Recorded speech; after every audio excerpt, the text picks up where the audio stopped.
আমাদের বিশিষ্ট অতিথিরা ওখানে যাবেন, আর অগ্নিহোত্রী যিনি গাড়িতে যাবেন উনি বেরিয়ে যাবেন।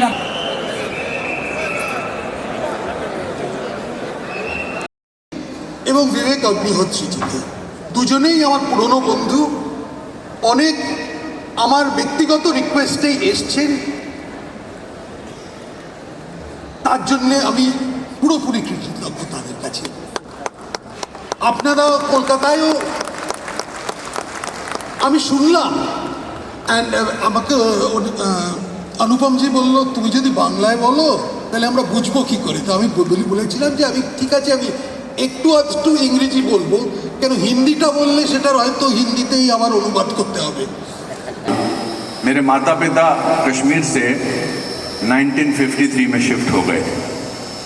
उसका कारण क्या था कि देश के विभाजन के बाद 1948 में पाकिस्तान से कुछ, अब उनको टेररिस्ट बोला जाता है, उन दिनों कवाली बोला जाता था, वो बारामुल्ला तक पहुंच गए और मेरे माता पिता को, मेरे दादाजी को वो इलाका छोड़ के, जैसे कश्मीरी पंडित कहीं कहीं चले जाते थे तो हम शिमला में चले गए। नया नया देश आज़ाद हुआ था, मेरे अंदर मैं और मेरा देश, अब देश को मैं भाई कहूँ, बहन कहूँ, माँ कहूँ, हम साथ में बड़े हो रहे। मेरे ख्यालात आज़ादी के बाद नई नई आज़ादी से जुड़े हुए थे। मेरे ख्यालात देश को लेकर बहुत ही पवित्र है, क्योंकि जिस स्कूल में गया वहाँ की प्रेयर थी सारे जहाँ से अच्छा हिंदुस्तान हमारा। ऊपर से जहाँ मैं शिमला में रहता था वहाँ वेस्टर्न कमांड का हेडक्वार्टर्स था, तो आर्मी वालों को देखता था, आर्मी वालों के साथ में बड़ा हुआ। और मेरे दादाजी पगड़ी पहना करते थे, जनेऊ पहना करते थे।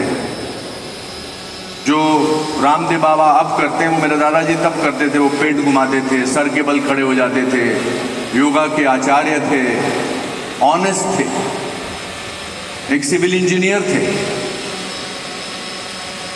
सिविल इंजीनियर के पास एक कॉन्ट्रैक्ट देने का एक पूरा दायित्व होता था, रिस्पॉन्सिबिलिटी होती थी। तो मैंने कहाँ से ऑनेस्टी, कहाँ से ईमानदारी, वो मैंने अपने दादाजी से सीखी। हमारे यहाँ एक बात थी कि शिमला में पहला हेलीपैड बन रहा था और उस हेलीपैड को बनने के लिए सड़क का काम जिस कॉन्ट्रैक्टर को देना था, उस कॉन्ट्रैक्टर ने आके मेरे दादाजी को इन 1953, 54 या 55 वो कॉन्ट्रैक्ट लेने के लिए 30,000 रुपए की रिश्वत दी। अब आप अंदाजा लगा सकते हैं उस जमाने में मिड 50s में 30,000 क्या होते हैं। तो दादाजी ने क्या किया, उन्होंने अपना रेजिग्नेशन लेटर लिखा और जाकर अपने सुपीरियर को दे दिया। तो उनके सुपीरियर ने कहा कि अमरनाथ जी, पंडित अमरनाथ जी, आप क्या कर रहे हैं, रेजिग्नेशन क्यों दे रहे हैं, रिश्वत मत लीजिए। तो दादाजी ने कहा कि देखिए साहब, आज मुझे रिश्वत की, पैसों की ज़रूरत नहीं है, इसलिए मैं रिश्वत नहीं ले रहा हूँ, लेकिन कल को हो सकता है कि मुझे पैसों की ज़रूरत पड़ जाए, इसलिए मैं उस नौकरी में रहना ही नहीं चाहता जहाँ मुझे एक दिन रिश्वत लेने का मुँह हो जाए। तो मैं ये नौकरी छोड़ना चाहता हूँ। दूसरे पंडित का सर गर्दन से अलग होकर उनके घर के बरामदे में पड़ा हुआ था। उस रात को एक फिएट कार में अपनी जिंदगी की पूरी पूंजी इकट्ठी करके उसकी डिक्की में, उसकी सीट पर अपने बीवी बच्चों के साथ वो निकल पड़े पूरी जिंदगी। जब वो जम्मू पहुंचे और जम्मू से दिल्ली पहुंचे तो he went mad and my grand mother went mad. वो बार बार बोलते थे।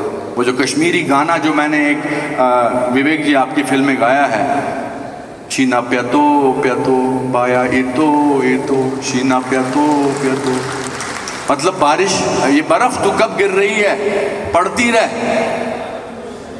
और देखते ही देखते, मेरे देखते ही देखते पूरा कश्मीर का माहौल वैसे हो गया जो देश के किसी इलाके का नहीं होना चाहिए था। और क्या बोला गया, ये कमजोर लोग हैं, ये कमजोर लोग हैं, इनकी रीढ़ की हड्डी नहीं है, इसलिए ये भाग गए। और ये इंटेलेक्चुअल है, इनको तो कहीं ना कहीं नौकरी मिल जाएगी। दोस्तों, इंटेलेक्चुअल या आपकी जो होशियारी है, जो आपकी जो पढ़ाई है, जो आपका जो कल्चर है, वो आपके आड़े नहीं आना चाहिए, वो आपका दुश्मन नहीं बनना चाहिए, क्योंकि वो आपको उसी बात से डराएंगे। आप पढ़े लिखे, आपको अपनी डिग्निटी का ख्याल रखना पड़ेगा। आप कहेंगे कि मैं डिग्निफाइड आदमी हूं, मैं वो काम नहीं कर सकता जो ये लोग कर सकते हैं, मारना, किसी को काटना, किसी को डराना। और फिर 32 साल तक हम चिल्लाते रहे कि कश्मीरी हिंदुओं का एक्सोडस, जेनोसाइड हुआ। और जब विवेक ने मुझे न्यूयॉर्क में कश्मीर फाइल्स की स्टोरी सुनाई, तो सारे घाव जो थे वो धीरे धीरे दोबारा से रिसने शुरू हो गए, ब्लड फिर।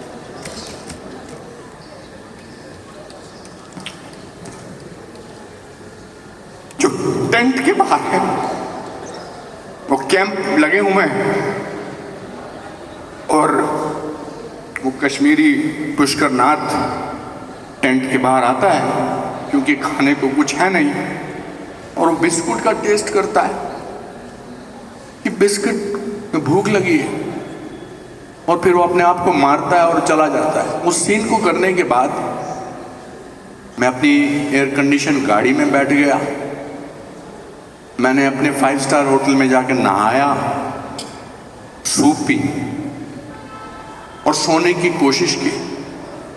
और फिर मैंने उस आदमी के बारे में सोचा जिसकी मैं कहानी सुना रहा था, कि उसने बिस्किट खाने के बाद क्या किया होगा। वो तो कहीं नहीं गया होगा, वो वहीं रहा होगा, और वहीं या तो किसी सांप ने उसको काट लिया था या किसी बिच्छू ने उसको काट लिया होगा, और अपनी जिंदगी में कहीं से चला गया था। घर से निकाले जाने का मतलब ये नहीं होता कि आप ईंट, पत्थर, छत की दीवारों की तरफ से निकल गए हैं। घर से निकालने का मतलब ये होता है कि आप वहाँ की आबो हवा से, वहाँ की क्लाइमेट से, वहाँ की खुशबू से, किताबों की खुशबू से, रेत की खुशबू से, फोटो की खुशबू से वहाँ से निकाले जाते हो। ये कहानी मैं आपको इसलिए अपनी सुना रहा हूँ, यहाँ ऐसा मत होने देना।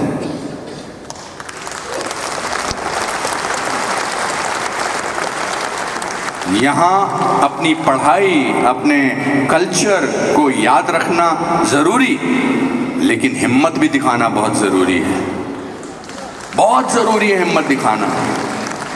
तो विवेक, आपने इस देश, मैंने कल अपने ट्विटर पे लिखा था कि आने वाले इतिहास में जब हिंदी सिनेमा की कहानी लिखी जाएगी तो कश्मीर फाइल्स उसका टर्निंग पॉइंट होगा, सिनेमा जगत का, इतिहास का टर्निंग। और आज भी क्या हो रहा है, आज भी लोग विश्वास नहीं करना चाहते। आपको बोलते हैं प्रोपेगेंडा कर रहे हो, आप झूठ बोल रहे हो, ऐसा हुआ ही नहीं था, ऐसा क्या हुआ था, और आपको डराना चाहते हैं, आपको डिस्क्रेडिट करना चाहते हैं। अनुपम खेर हिंदू फंडामेंटलिस्ट है, विवेक अग्निहोत्री हिंदू फंडामेंटलिस्ट है, ये टीका लगाता है, ये मंत्र उच्चारण करता है, ये ओम श्री गणेशाय नमः सरस्वती महाभागी विद्या कमलोचनी विश्वरूपी वेशवाला की विद्याधिमति सरस्वती शारदा चमुखे दाता सरस्वती से नमस्ते से नमस्ते से नमस्ते से कहता है। मैं तो कहूंगा, मैं कल जा रहा हूं यहाँ की यूनिवर्सिटी पर, शांति निकेतन की यूनिवर्सिटी पे, मेरे कान में ये भाई साहब आके बुदबुदाए, सर वहां पर भी बहुत परेशानी हो रही है, आपको आने नहीं दे रहे। आदमी एक बात तय की थी कि कुछ भी हो जाए, जब हम इसका भ्रमण करने निकले और जगह जगह यूनिवर्सिटीज में मैंने दिखाना तय किया, तो मैंने कहा चाहे कुछ भी हो जाए, जिस तरह से गंगा बहते बहते तमाम यमुनाओं को अपने साथ जोड़ते हुए फाइनली यहाँ के थमती है, इस तरह ये यात्रा कलकत्ता में जादवपुर यूनिवर्सिटी में होनी चाहिए, मैंने अपनी माँ की याद में सोचा। लेकिन जब मैं जादवपुर यूनिवर्सिटी के गेट नंबर आई थिंक 4 से जब अंदर गया, तो मेरी गाड़ी को तमाम यंग 19 से 22 साल के लड़के लड़कियों ने घेर लिया, और वो गरीब बिहार का एक ड्राइवर जो बहुत गरीब था, उसको मारा, गाड़ी को तोड़ा। फिर जब मैं बाहर निकला तो मेरे ऊपर हमला किया और मेरा कंधा तोड़ा, जो आज तक पूरी तरह से ठीक नहीं हुआ। तो वो जादवपुर यूनिवर्सिटी जिसकी मिसाल सुन सुन के मैं बड़ा हुआ था। क्या कारण है कि भारत को आजादी मिलने के बाद, जब हम एक स्वतंत्र राष्ट्र बन गए, तमाम लोगों के बलिदानों के बाद, उसमें घुसते ही साथ ऐसा क्यों लगा कि मैं भारत नहीं किसी और राष्ट्र में हूं? आखिर कई बार मैं सोचता हूं, आखिर ये भारत है क्या? और ये सवाल मेरे मन में चालू हुआ जब हमने कश्मीर पर रिसर्च चालू किया। और धन्यवाद देना चाहता हूं ऑर्गेनाइजर्स को, स्वपन दा को, शिशिर जी को, कि आज जब कश्मीर फाइल्स का 1 साल पूरा हुआ है तो मैं आज बंगाल की पुण्यतिथि में आप सबके समक्ष खड़ा हूं। अगर मैं कहता हूं ये पुण्य भूमि है, तो जब कश्मीर पे हम रिसर्च कर रहे थे तो मैंने कहा इसके पहले कि हम जेनोसाइड की बात करें, कश्मीर के पतन की बात करें, जरा समझे कश्मीर आखिर है क्या। और उसको समझने के लिए ये समझना पड़ा कि आखिर भारत क्या है, जिसको हम भारत कहते हैं, भारतीय संस्कृति कहते हैं, भारतीय सभ्यता कहते हैं। कम्युनल वायलेंस, चीप डायलॉग, चमचागिरी और चुत्पा, आखिर हम यहां तक कैसे पहुंचे? अगर आप कश्मीर को देखें तो कश्मीर की सोच विचार भी बहुत बड़ा था। अगर भारत को 3 मुख्य धाराएं देखी जाए तो एक कश्मीर की है, एक बंगाल की और तीसरी केरला की है। और देखिए आज कौन सी वो 3 स्टेट्स हैं जहां पे सबसे ज्यादा उस विचारधारा, उस आइडियोलॉजी पे विश्वास करने वालों के साथ सबसे ज्यादा वायलेंस और सबसे ज्यादा उनके ऊपर कर्बिंग, जिसको बोलते हैं रिस्ट्रिक्शन, फ्रीडम ऑफ एक्सप्रेशन को कर्ब किया गया है। तो वहीं पे डिमोरलाइज करना चाहता, वहीं पे हराना चाहता है। कश्मीर में किसी ने कहा था, यासीन मलिक ने, कि हम भारत में 500 कश्मीर बना देंगे। ये 500 कश्मीर एग्जैक्टली कहां है मुझे पता नहीं, पर 300-400 मिनी कश्मीर तो बंगाल में है। इसका मैं खुद विटनेस हूं। हाथ जोड़ के जितनी यहाँ पे all the mothers and sisters who are sitting here, please bless me, मुझे आशीर्वाद दीजिए कि मुझ में इतनी हिम्मत आए कि जो मेरी अगली फिल्म है दिल्ली फाइल्स, जो कि बंगाल के ऊपर है, डायरेक्ट एक्शन डे से लेकर आज तक बंगाल में क्या बदला है उसके ऊपर है। तमाम ऑपोजिशन और अटैक्स के बावजूद मुझे हिम्मत दीजिए, मैं ईमानदारी और उतनी ही ईमानदारी से उस फिल्म को बना सकूं जैसे ईमानदारी से कश्मीर फाइल्स बनाई थी। जो यंग लड़के लड़कियां यहाँ बैठे हैं मुझसे छोटे उम्र में, मुझे प्यार, स्नेह और अपना सहयोग दीजिए कि आपने कश्मीर फाइल्स के साथ देखा है कि एक फिल्म किस तरह से सारी दुनिया में अवेयरनेस क्रिएट कर सकती है, किस तरह से एक फिल्म भारत का सॉफ्ट पावर बनके वर्ल्ड के पॉलिसी मेकर्स को सोचने पे मजबूर कर सकती है। और क्या कारण है कि 1 साल बाद भारत के फिल्मी इतिहास में शायद एक ही फिल्म है जो हर दूसरे दिन ट्रेंड होती है, जिसकी हर दूसरे दिन चर्चा होती है और जिसको हर रोज नक्सल लोग इतनी गालियां देते हैं। अगर वो गालियां देते हैं मतलब सत्य की मशाल जल रही है।